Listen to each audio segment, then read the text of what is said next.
दैवत शिवप्रभूंना मानाचा मुजरा करून आजच्या या कार्यक्रमासाठी उपस्थित माझ्या मुंबईवरून आलेल्या सहकारी ज्यांना महाराष्ट्राची संपूर्ण जबाबदारी दिलेली आहे। जवळजवळ 19 तारीखपासून 3 तारीखपर्यंत आम्ही संपूर्ण महाराष्ट्रात फिरत आहोत। माझ्याबरोबर आता ज्यांनी भाषण केलं त्या मेघनाताई काकडे या बारामतीच्या संपर्क प्रमुख आहेत।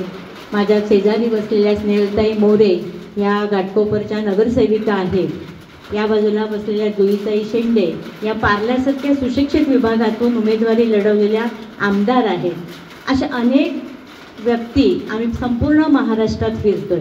याच्या मागचं एक महत्त्वाचं कारण जे आहे, बदलापूरची घटना तुम्ही सगळ्यांनी पाहिलेली आहे। आज चिमुकल्या मुलीवरती मागच्या 2 दिवसामध्ये 3 वर्षाच्या मुलीवरती 60 वर्षाच्या माणसाने बलात्कार केला आहे आणि बाजूला 6-7 वर्षाची बहीण तिची 20 रुपये देऊन मी कसा बलात्कार करतोय हे बघण्यासाठी त्या मुलीला तिथे इतकं निर्लज्ज सरकार या ठिकाणी आलेलं आहे।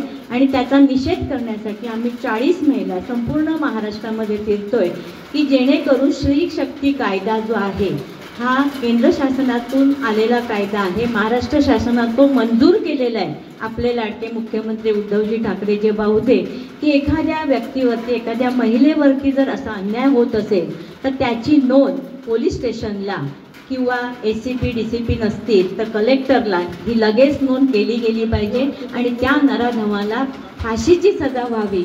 त्याची जी तक्रार आहे ती तक्रार 2 तासात नोंदवून घ्यावी।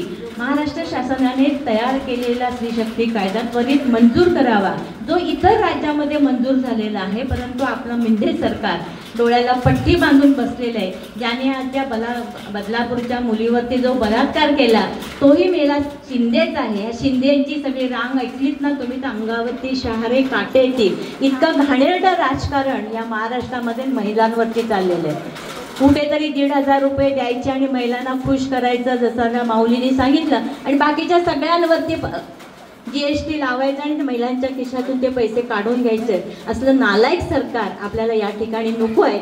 यासाठी आम्ही प्रत्येक जिल्ह्यामध्ये जाऊन कलेक्टरला, ACP DCP किंवा CPना पत्र देतोय की हा स्त्री शक्ती कायदा लवकरात लवकर चालू करा आणि आमच्या माय भगिनींना न्याय द्या। हे तर कारण एक आहेच आपल्या सगळ्यांचं, अतिशय तुमच्या सगळ्यांची जबाबदारी त्यामध्ये असली पाहिजे। मी माऊली साहेबांना सांगितलं होतं की आम्हाला मेळावा नको आहे, आम्हाला महिलांशी चर्चा करायची, 1 to 1 करायचं आहे, परंतु यानंतर पुढचा जो मेळावा आहे त्यांना 1ची वेळ दिलेली आहे। मी तुम्हाला सगळ्यांना याच ठिकाणी प्रश्न विचारेन, त्याची उत्तरं तुम्ही द्यायची आहेत आणि त्या आपल्या निरीक्षक जे आले आहेत 3 जणी त्या लिहून घेतील, कारण आपल्याला पुढच्या याच्यासाठी वेळ मिळणार नाही। खरं तर आम्ही 3 ग्रुप करतो, जसं मेघनाताईंनी सांगितलं की जिल्ह्यामध्ये, तालुक्यामध्ये किंवा विधानसभेमध्ये ज्या महिला आपल्या पदाधिकारी आहेत, जी राहिलेली पदं आहेत ती पदं आपल्याला लवकरात लवकर भरून येणाऱ्या विधानसभेसाठी जो कोणी उमेदवार ज्याला उद्धवसाहेब शेंदूर फासतील, ज्याच्या हातामध्ये मशाल देतील, त्याला डोळे बंद करून निवडून आणायची जबाबदारी ही तुमच्या सगळ्यांवरती आहे। इलेक्शन आलं की उद्धव साहेबांना पहिला विश्वास कोणावरती असेल तर तुमच्या महिला भगिनीवर। आज जोरदार टाळ्या तुमच्यासाठी झाली पाहिजे। माऊलीने एवढ्या महिला आज या ठिकाणी उपस्थित केलेल्या, हा ही खरी विजयाची नांदी आहे। जो कोणी उमेदवार तो असू देत, कारण प्रत्येकाच्या आम्ही भोई वाहिलेल्या आहेत। मग आता मध्ये मित्रपक्ष आपण आलो, काँग्रेस आली, राष्ट्रवादी आले, शिवसेना आली, साहेबांना सगळ्यांना घेऊन चालायचं असतं। जीव तोडून साहेबांनी मेहनत केली आणि येणाऱ्या काँग्रेसने 2 सीट जास्त केल्यावरती तो मोठा भाऊ झाला। आम्ही असा भेद नाही केला, आम्ही जी संघटनेने जी पक्षाने सीट दिलेली असेल ती शिवसेनेची असू दे, काँग्रेसची असू दे, राष्ट्रवादीची असू दे, त्या उमेदवाराला निवडून आणण्यासाठी आपण सगळ्यांनी मेहनत केली आहे। जसं आता भाषणामध्ये सांगितलं, इथे अमोलजी कोल्हेला तुम्ही खूप, म्हणजे सुरेश भाऊ पण म्हणाले की जीव तोडून आमच्याकडे महिलांनी त्यावेळी काम केलं, कोणाच्याही पैशाची अपेक्षा न करता। आणि हे निरपेक्ष जर काम कोण करत असेल, घरातल्या चुलीपर्यंत जर कोण जात असेल तर तुम्ही सगळ्या महिला भगिनी। आणि त्यामुळे मोठ्या विश्वासानं उद्धव साहेबांनी आम्हाला त्यांचे डोळे कान नाक बनवून आम्हाला ते चौघींना पाठवलेलं आहे। तुमचा जसाच्या तसा मेसेज साहेबांना देणं, त्यांना जो आम्ही अहवाल 3 तारीखला सादर करणार आहोत ते तुमचं जे मत असेल ते मत आम्ही नोंदवून घेऊ। मी एक 10-12 प्रश्न तुम्हाला विचारणार आहे, त्याची उत्तरं तुम्ही द्यायची।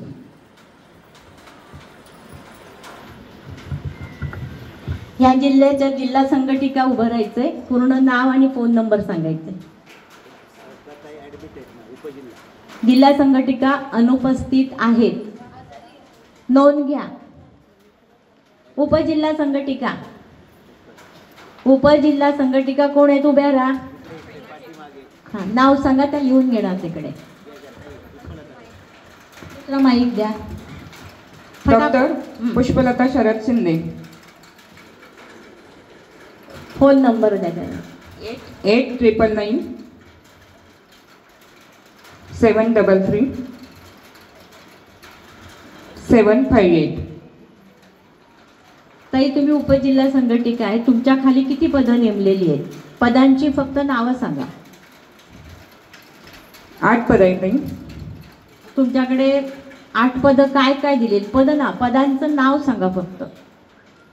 तालुका प्रमुख आहे, उपतालुका प्रमुख आहेत, विभाग संघटक आहेत, गावामध्ये महिला संघटिक आहे, म्हणजे शहर आणि बूथ प्रमुख आहे.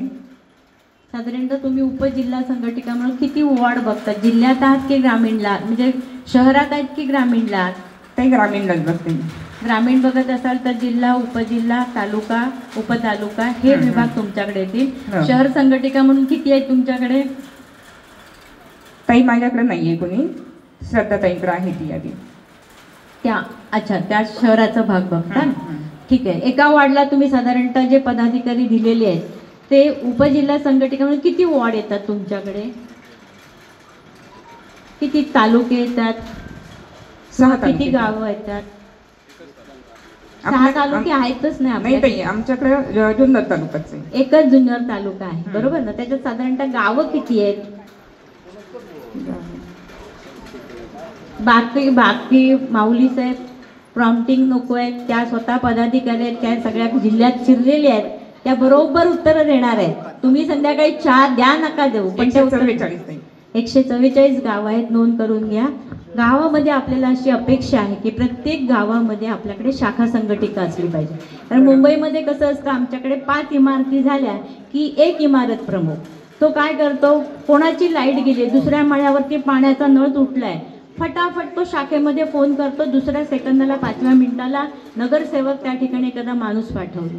म्हणजे आपण किती तत्पर आहोत मुंबईमध्ये ते मी तुम्हाला म्हणते. दर दिवशी शाखेमध्ये संध्याकाळी 7 वाजता शाखा प्रमुख भाजीचं निमित्त का असेना करून तिथे उपस्थित राहते आणि ज्या योजना येतात त्या योजना त्यांना कळतात. शाखा हे आमचं दैवत आहे, आपलं मंदिर आहे. आम्ही शाखेमध्ये कधी चप्पल घालून जात नाही, चप्पल बाहेर ठेवतात आणि आतमध्ये आलेले जे आपल्याकडे आलेले जे आहेत ते आमचा देव समजून आम्ही त्यांची सेवा करतो. आणि त्यामुळे तुम्हाला जरी आपली गावं लांब लांब असली तर तिथे एखादी शाखा संघटिका ताई तुम्हाला उभी करावी लागेल की जी त्या गावामध्ये एखादा मुलगा आजारी पडला, त्याला एखादा ॲडमिशन पाहिजे असेल, आणखीन काही त्यांच्या जर अडचणी असतील तर त्या तुमच्यापर्यंत पोचू शकतात. पण तुम्ही प्रत्येक गावामध्ये जाऊ शकत नाही. तिथली जी आपली प्रतिनिधी आहे ती तुम्हाला त्या ठिकाणी माहिती आणून देऊ शकते. अशा शाखा संघटिका साधारणतः तुम्ही किती नेमल्यात? आहेत ते आमच्या प्रत्येक गावामध्ये आहे. टोटल कितीचा अंदाज आहे का तुम्हाला? किती शाखा संघटिका नेमल्यात? नाही ना? ठीक आहे, ठीक आहे, ठीक आहे. ही काय परीक्षा विरीक्षा नाही आहे 10वी 12वीची. एक तुम्ही काम करताय, आपण कुठलाही पैसा न देता महिला आपला वेळ खर्च करून प्रत्येक विभागामध्ये काम करते, हे फार मोठं आहे. बाकीच्याकडे 10,000 5,000 आमच्या शाखेत या, आम्ही असा मेळावा लावलाय 200 रुपये घ्या. आमच्या शिवसेनेत असलं चालत नाही. आपण त्या ठिकाणी खिशातले पैसे टाकून वडापाव देऊन 4 महिला, शिंदेताई आहे तिथे की अनेक वर्ष त्यांनी या ठिकाणी काम केलेलं आहे. कधी आम्ही कोणाकडनं 4 पैसे घेतले नाहीत, आपल्या खिशातलं टाकून आपण तिथे पोचलेलो आहे. ताई धन्यवाद. तुमच्या नंतरचं पद कुठलं म्हणालात? शहर संघटिका नाहीये तिथे उपस्थित. तालुका संघटिका नाव सांगा तुमचं आणि फोन नंबर सांगा त्यांना. ज्योत्स्नाताई रवींद्र महाबरे.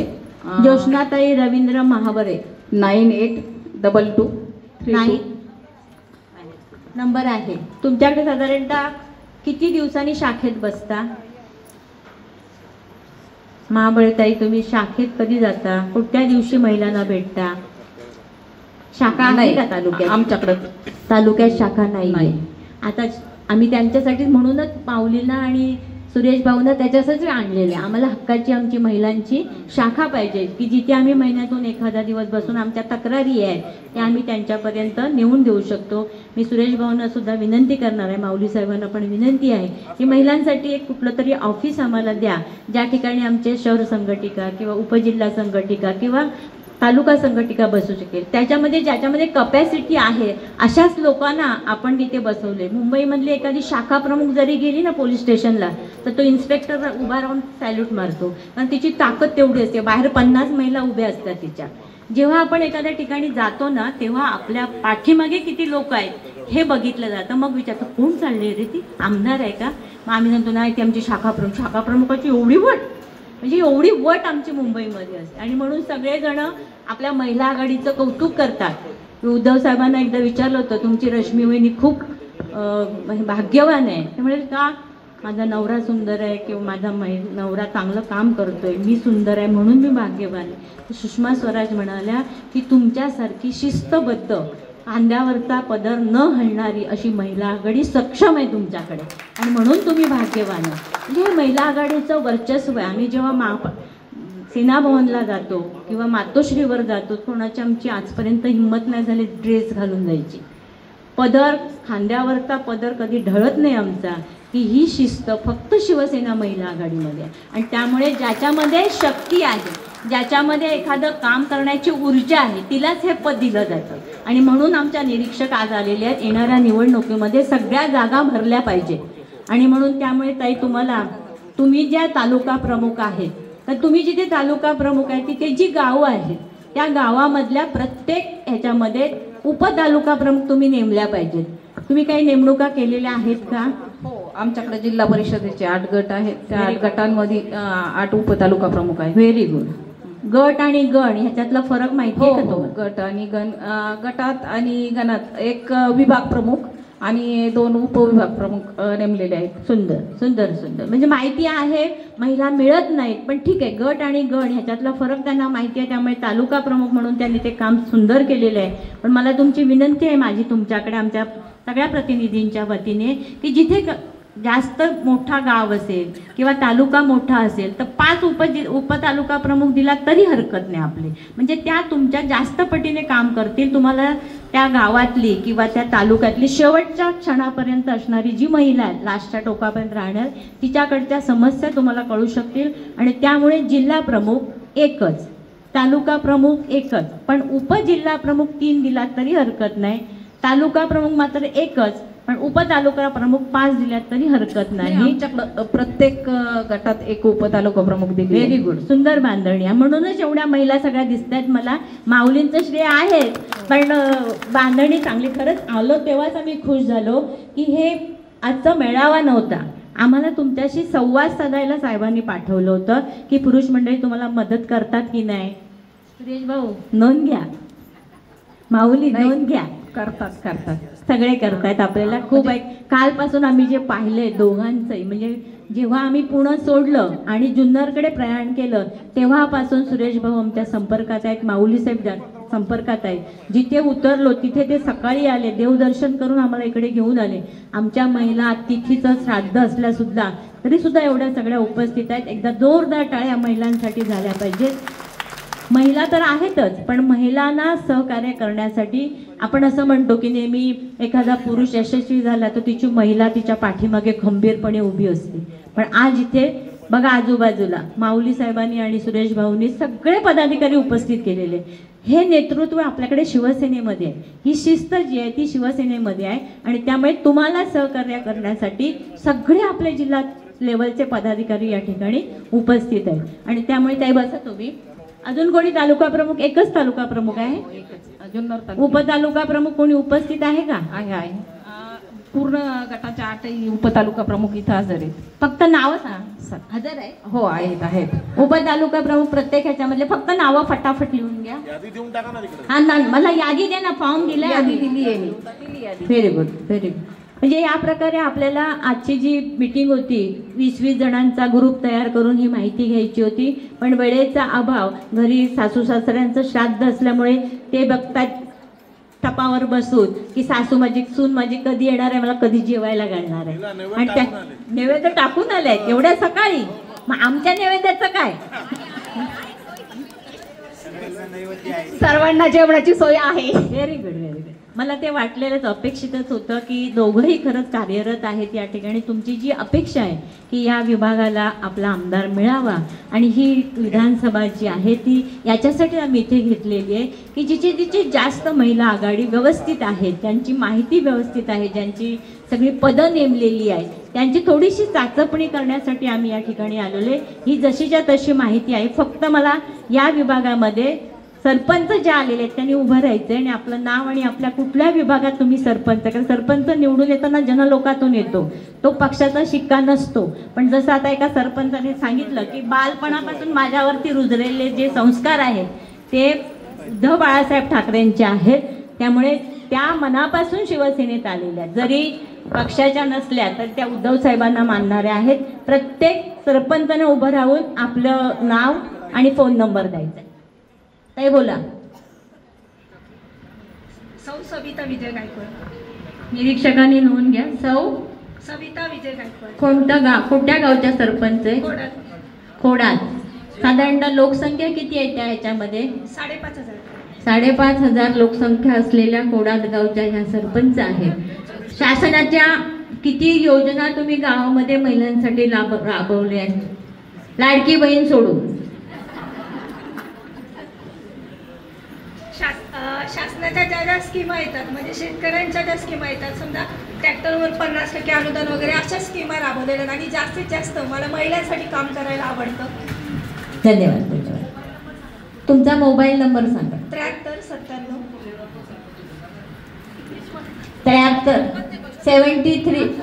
सांगा काय मराठी लिहिणार? 1085. 1085. 8च झाले नंबर. नाही सांग. ताई, ह्याच्या आधी माझे मिस्टर पण, आम्ही दोघंही सेनेतच काम करत होतो. तुम्ही आलात तेव्हाच कळला. मग तुमच्या मागे खंबीर नेतृत्व नवऱ्याबाऊंचं असल्यामुळे तुम्ही येऊ शकलात. माझ्या आधी 5 वर्ष ते सरपंच होते. Very good. त्यांच्यासाठी जोरदार टाळ्या एकदा. पुढची सरपंच सौ सारिका प्रशांत गायकवाड, मांजरवाडी. नंबर सांगा.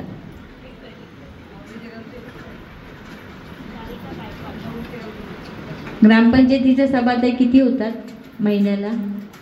मासिक सभा एक होती. साधारणतः ठराव कोणते पास करतात इथे? आपले टेंडर, कसली टेंडर आहेत? माळ्यांमधले रस्ते असतील किंवा गावात बचत गट आहेत का? हो आहे. बचत गटांना आता टेंडर द्यायचे. आमच्याकडे मुंबईमध्ये 5-5, 10-10 लाखाची टेंडर महिला घेतात. वस्तीस्तर संघ असू दे, स्वच्छता अभियान असू दे, आपल्याकडे जे ONGC कंपनी आहे त्याचं मोठं ग्राउंड आहे बाहेर. पण त्या त्यांना स्थानिकच सांगते. स्थानिक स्वराज्य संस्थांना कायदे ते बसत नाही. मुंबईमध्ये बसतं. हां, जिल्हा परिषद पंचायत समितीमध्ये तसा कायदा नाही. ते नाही, आमच्या इथले आतून खूप, आपण शिवसैनिक आहोत, आतून खूप मदत करतो. आतून बघावे ते माऊलीच आहेत. तुम्ही माऊली बनून चालू नका. आवली व्हायला हा, माऊलीने आवली व्हावं लागेल बोलतायत. योजना राबवून घ्यायची असेल तर खूप पळवाटा असतात. कसं त्यांच्याकडे सगळं येतं. त्याने जरी सांगितलं की बाबा ह्या गावामध्ये एवढे बचत गट आहे, मुंबईमध्ये 50 लाखापर्यंत महिला कर्ज घेतात आणि कुठेही एकही बचत गट थकीत नाही आहे, हे विशेष आहे. मग तो माविमचा असू दे, महिला आर्थिक विकास महामंडळाचा असू दे किंवा महापालिका असू दे, आमच्याकडे नगर परिषदा किंवा नगरपालिका ज्या आहेत त्या पहिल्यांदाच 25,000 रुपये कर्ज बचत गटाला देतात. की ते तुमच्यामध्ये 2-2 हजार वाटून नाही घ्यायचे, कारण आमच्याकडे बचत गट जो असतो तो 12 जणींचा असतो आणि त्या 12 जणींच्या बचत गटाला प्रत्येकी 2-2 हजार आणि 1,000 रुपये एक्स्ट्रा देतात. त्याच्यातून आम्ही कांडप मशीन, शिलाई मशीन, तर आम्ही 10-10 हजाराचं लोन देऊन त्यांना कापड देतो आणि त्यांना कापड मिळतं. 27-29-37 आमच्याकडे बचत गटाच्या काम करणाऱ्या खूप भगिनी आहेत, बोलू शकतो. बचत गटाची थोडक्यात जराशी माहिती देते. ह्याला संलग्नच आहेत. मुंबईमध्ये जे बचत गट करतात त्या 12 जणांचा एक बचत गट असतो. एका महिलेला 2,000 रुपये. अशा 12 महिन्याला 12 जुने 24 आणि 1,000 रुपये एक्स्ट्रा ते नॉन रिफंडेबल असतात. म्हणजे त्या पैशातून तुम्ही उद्योजक बनायचं असतं. आणि मग ज्यांच्यामध्ये चांगली कपॅसिटी आहे, ज्या खरोखरच इच्छुक आहेत, एखादा त्याच्या गुण असतो, सुप्त गुण असतो, मग त्याच्यातल्या ज्या महिला असतात त्या स्वयंपाक बनवतात. दोघी तिघी घरी 50-50, 60-60 चपात्या आम्हाला सकाळच्या लागतात नाश्त्याच्या, म्हणजे 500 चपात्या आमच्या गाडीवर जातात. मग एक महिला जी असते ती डाळ किंवा भाजी बनवते, एक महिला असते ती मच्छी बनवते, आणि मग सगळ्या महिला ज्या असतात एका बचत गटातल्या 10 जणी तो डब्बा बनवून, आमच्याकडे महापालिकेच्या 27 वॉर्ड्स आहेत, इथे अनेक डॉक्टर असतात, त्या सकाळी पळत पळत याचा डब्बा आणत नाही. जर त्यांनी येताना 10,000चा माल आणला असेल तर दुपारी जाताना 2 तासामध्ये ते 20,000 रुपये, कारण डबल आहे खाण्यामध्ये. फक्त त्या बचत गटांकडे फूड अँड ड्रग लायसन असणं गरजेचं आहे. किती बचत गट आहेत तिथे उपस्थित असलेल्या महिलांमध्ये मला हातवर करा फक्त. हळूहळू वर येत आहेत, जेवण आहे आपल्याला. चांगले बचत गट आहेत, पण या सगळ्या बचत गटांनी एक लक्षात ठेवा, बचत गटांची नोंद घ्या. बचत गट भरपूर आहेत, त्यांच्या माध्यमातून एक स्थानिक पातळीवरती आपल्याला मुख्यमंत्रींच्या योजनेतून सुद्धा आपल्याकडे काही योजना आहेत, त्यांचा सुद्धा तुम्हाला फायदा घेऊ. मुख्यमंत्री रोजगार निर्मितीच्या मध्ये उद्धवसाहेब असताना आम्हाला 80 टेम्पो दिलेले आहेत, म्हणजे ते 5 लाखामध्ये आम्ही टेम्पो महिलांना दिले. त्याच्यातून त्यांचा दर दिवशीचा जो खर्च असायचा तो काढून 200 रुपये ते डब्यात टाकायचे, त्यामुळे 8 ते 9,000 रुपये त्यांचा हप्ता व्यवस्थित जायचा. पण त्या महिला करतात काय, सकाळी टेम्पो 5 वाजता लागला की त्या गाडीवरती ज्या बचत गटातल्या 2-3 महिला आहेत त्या दूध विक्री करतात. मुंबईमध्ये दूध सकाळी 4 वाजता येतं, मग तो 6 वाजेपर्यंत 7 वाजेपर्यंत दुधाचा धंदा झाला की तो टेम्पो स्वच्छ करून त्या महिलांकडे, दुसऱ्या महिलांकडे देतात. 100 रुपये भाडं तिला देतात, तो बचत गट निघून जातो. मग 6-8 वाजल्यापासून ते साधारणतः 10 वाजेपर्यंत त्याच गाडीवरती दुसऱ्या बचत गटाच्या महिला नाश्ता लावतात. कांदा, पोहे, चपाती, भाजी जे काय असेल ते त्या जाताना 100 रुपये देतात, आणि दुपारी मग त्याच्यावरती 5 जणी मिळून जेवणाचे डबे लावतात. मुंबई महानगरपालिकेमध्ये एवढ्या महिलांना सपोर्ट आहेत बचत गटांना की त्या बचत गटाच्या माध्यमातून त्यांनी आपल्याकडे, आपल्या ज्या महिला आहेत, तुम्हाला साध्या महिला तुम्ही दिसता, पण ड्रायव्हिंगमध्ये एवढ्या एक्सपर्ट आहेत. आमच्याकडे जसं मगाशी माऊली साहेब आणि हे म्हणाले की आम्ही आलेल्या 3घी ड्रायव्हर आहोत. अतिशय सुंदर गाडी मुंबईवरून येताना मी गाडी घेऊन आलेलो आहे, जुईली त्यांनी स्वतः गाडी चालवलेली आहे. अशा ज्या ड्रायव्हर होत्या त्यांना आम्ही 100 रुपयामध्ये 2 व्हीलर, 3 व्हीलर आणि 4 व्हीलरचं लायसन काढून दिलं. जेव्हा आपलं राज्य होतं, आपल्याकडे कापूस दिंडीवाले रावते साहेब जेव्हा वाहतूक सेनेचे प्रमुख झाले, मंत्री झाले, तेव्हा त्यांनी महिलांना, ज्या इच्छुक महिला आहेत त्या लोकांना त्यांनी 100 रुपयामध्ये फूड ह्याचं लायसन काढून दिलं, 2 व्हीलर, 3 व्हीलर आणि 4 व्हीलरचं. आज त्या महिलांनी रिक्षा, ज्या पिंक कलरच्या रिक्षा तुम्हाला मुंबईमध्ये, ठाण्यामध्ये दिसतील, त्या सगळ्या आपल्या शिवसेनेच्या आहेत, म्हणजे शासनाने दिलेल्या तेव्हाच्या आहेत. 3-4 लाख रुपये काय जे कर्ज असेल ते कर्ज त्यांचं फिटून त्या महिलांनी आपल्या मुलाला, आपल्या नवऱ्याला आता अजून 2 रिक्षा करून दिलेल्या आहेत. हे इतकं तत्पर, आणि एकही ॲक्सिडेंट झालेलं नाही. आम्ही कधी कधी गाडी चालवताना म्हणतो हां तो लेडीज ड्रायव्हर आहे ना, तेव्हाच हळू चालवतोय. येताना जुईली त्यांनी इतक्या शिव्या घातल्या असतील सुरेश भाऊना, किती हळू चालवतं, आपल्या मुंबईच्या बायका किती फास्ट चालवतं. ते म्हणजे अहो तुम्हाला सांभाळून नेण्यासाठी मी हळू चालवते.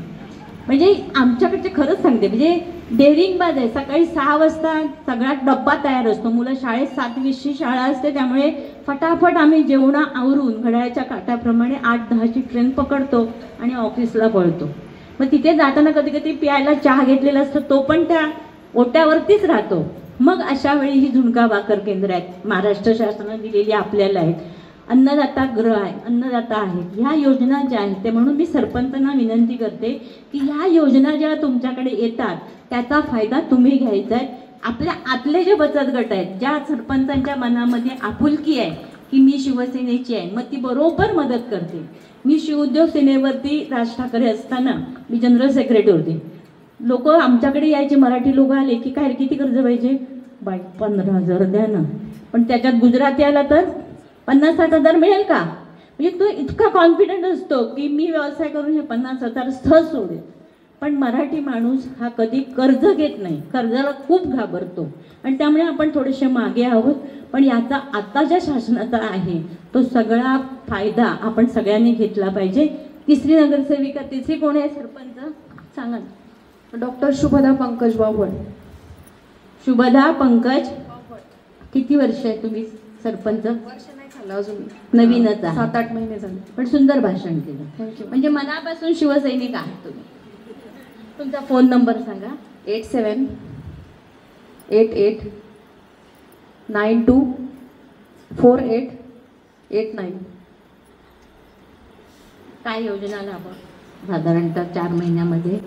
योजना जशा जशा येतील घरकुलाची बऱ्याच असेल. योजनांची हो, तुम्ही हो. नावं सांगितली. हो. सांगा ना महिलांना पुन्हा. वयोश्री योजना आहे आता. लाडकी बहीण तर सर्वांना वयोश्रीमध्ये माहिती. काय करतात ते सांगा.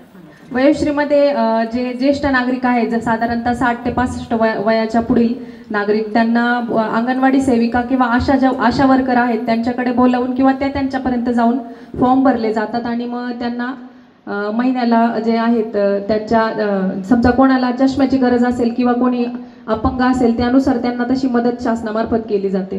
पण अद्याप मला माहीत नाही की कोणापर्यंत मदत पोहोचली आहे, पण अशी योजना सुरू आहे आणि त्याचं काम सुद्धा माझ्या मार्फत आम्ही एक शिबिर घेऊन सुद्धा आयोजन केलं होतं. जाहिरात जास्त करा म्हणजे महिला त्यांचा फायदा घेतील, कारण ही योजना खूप आहे. याच्यावरतीच आपली शिव आरोग्य सेना काम करते. काही सभासद इथले असतील आमच्याकडे पदाधिकारी, कुठेही तुम्ही आजारी पडलात तर आपल्याकडे महात्मा फुले ज्योतिबा योजनेच्या खाली ते सगळं जे 10 लाख 15 लाख बिल येतं ते फ्री होतं. पण तुम्ही जेव्हा सुरेश भाऊंच्या, माऊलींच्या किंवा अशा सरपंचांच्या संपर्कात राहाल तेव्हा कॅन्सरवरती सुद्धा इतकं स्वस्त आणि मस्त हॉस्पिटल झालेलं आहे. पण ते मुंबईमध्ये तुम्हाला शाखेत जेव्हा याल, आपल्या शिवसेनेच्या पदाधिकाऱ्यांना भेटाल तेव्हा त्या योजनांचा तुम्हाला फायदा. घरकुल योजना राबवली की नाही? हो मॅम. त्याच्याबरोबरच आपल्याकडे घरेलू कामगार.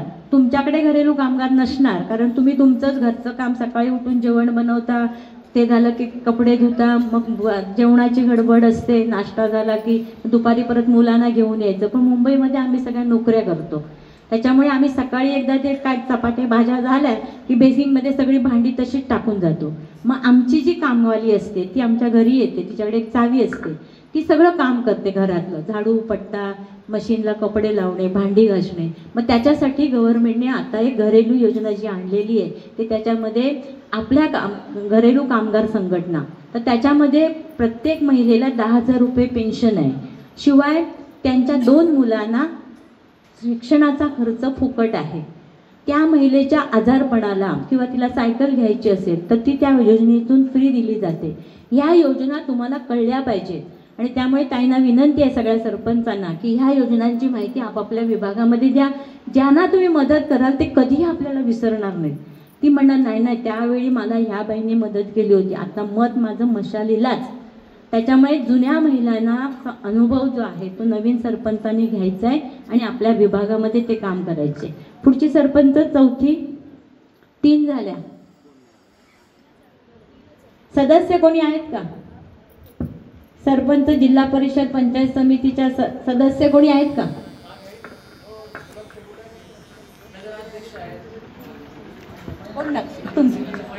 जेंट्सचे म्हणा लेडीजचा कारभार चाललाय.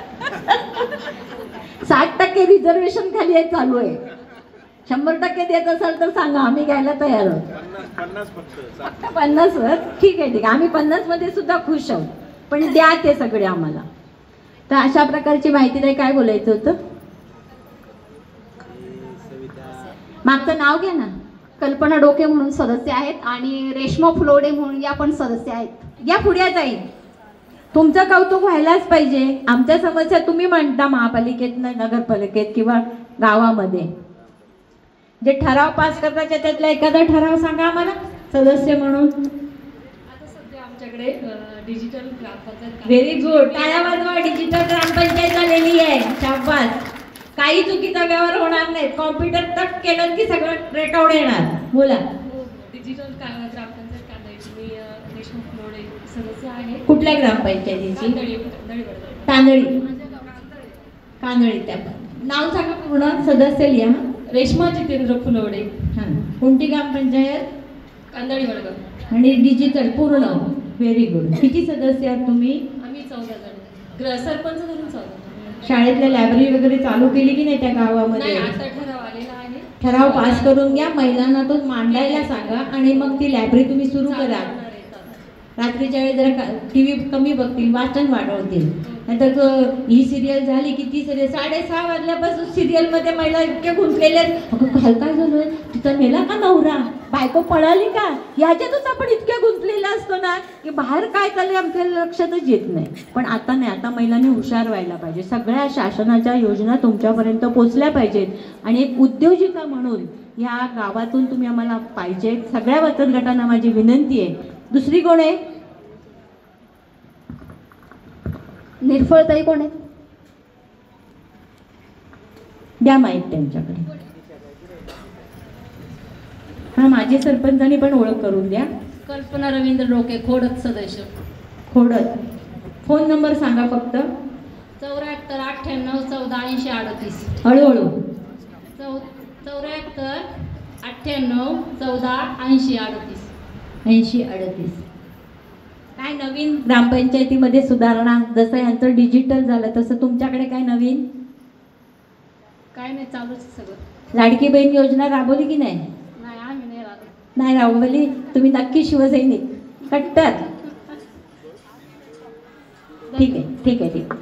अजून कोणी शासकीय प्रशासनामध्ये अशी? मी जे विभाग स्त्री आहेत ना त्यांचे कागदपत्र पूर्तता करून जिल्ह्यावरून म्हणजे त्यांना पैसे वगैरे असं काम पाहिजे, कारण सगळ्या महिलांना वेळ नसतो. त्यांच्याकडे दिले तर तुम्हाला जी कागदपत्र पाहिजे असतात ती सगळी त्या आणून देऊ शकतात. आमच्याकडे पण असं वेगळं डिपार्टमेंट आहे.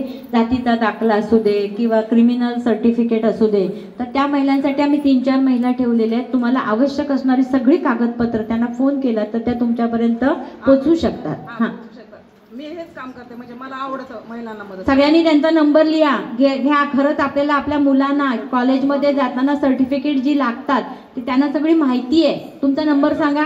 96 65 92 10 49. धन्यवाद ताई, खूप छान काम करताय. तुमची फार गरज आहे आम्हाला. अशा सर्टिफिकेटच्या माध्यमातून तुम्हाला काम करायचंय. फक्त आता शेवटची 5 मिनिटं. ज्या बचत गटांकडे जे बचत गट रजिस्टर आहे, तुमचा बचत गट कुठेतरी रजिस्टर असला पाहिजे. महापालिकेकडे असू दे, जिल्हा परिषदेकडे असू दे किंवा जिल्हा उद्योग केंद्राकडे असू दे किंवा मावींकडे असू दे, पहिलं सर्टिफिकेट त्या बचत गटाचं जे आहे, जो बचत गट रजिस्टर झाल्यानंतर 6 महिन्यामध्ये तुम्हाला सर्टिफिकेट मिळतं. सगळ्यांकडे आहे का महापालिकेकडे रजिस्टर झालेला बचत गट? हा, जी जिल्हा परिषद असेल किंवा जिल्हा उद्योग केंद्र असेल तिथे आपला बचत गट झाला की 6 महिन्यानंतर आपल्याला ते सर्टिफिकेट घ्यायचं. त्याच्याशिवाय कुठलंही आपण काम करू शकत नाही. अध्यक्ष, सेक्रेटरी, खजिनदार, बँकेत अकाउंट सगळ्यांची उघडलेली आहेत. सगळ्यांकडे पासबुक आहे. हात वर करा. पासबुक कोणाकोणाकडे आहे? सगळ्या बचत गटांकडे. हो. आणि त्यानंतर तुम्हाला सर्टिफिकेट झालं 6 महिन्यानंतर की मग त्या बचत गटाचं पॅन कार्ड काढावं लागतं. नावाचं माझ्या नाही, बचत गट, मातोश्री महिला बचत गट याचं सर्टिफिकेट ज्यांच्याकडे आहे त्यांनाच ते पॅन कार्ड काढता येतं. ते सर्टिफिकेट प्रत्येक बचत गटाकडे असलं पाहिजे. त्यानंतर फूड अँड ड्रग लायसन्स. आपण जे जेवणाचे पदार्थ बनवतो ते विकण्यासाठी महापालिका किंवा जिल्हा परिषद जी तुमच्याकडे तुम्ही रजिस्टर केलेलं आहे त्याच्याकडनं तुम्हाला एक छोटंसं कार्ड मिळतं. ते फूड अँड ड्रग लायसन असतं की ह्या महिलेने बनवलेला पदार्थ अतिशय स्वच्छ अशा घरामध्ये, जिच्या घरामध्ये नळ आहे, दरवाजा आहे, खिडक्या आहे, अशा घरामध्ये तो बनवून आणलेला आहे. आणि त्याला काही झालं, म्हणजे फूड पॉयझनिंग वगैरे झालं तर महापालिका जबाबदार आहे. असं ते फूड अँड ड्रग लायसन असतं. ते प्रत्येकाकडे असलं पाहिजे की जेणेकरून तुम्ही डबे वगैरे पुरू शकता. आणि शेवटचं महत्त्वाचं सर्टिफिकेट जे आहे ते वेंडर नंबर काढल्यानंतर टेंडर भरण्यासाठी लागतं. जे मी की सगळी जी टेंडर असतात ती त्यांच्यामार्फत आपल्या गावामध्ये येतात, आपल्या तालुक्यामध्ये येतात आणि मग ती भरायची असतात. त्यामुळे आजच्या दिवसापुरतं बरं झालं. खूप ज्ञान झालेलं आहे. थोडंसं मी जुईलीताईंना विचारते की जो फॉर्म आहे तो फॉर्म जरा भरून दाखवा.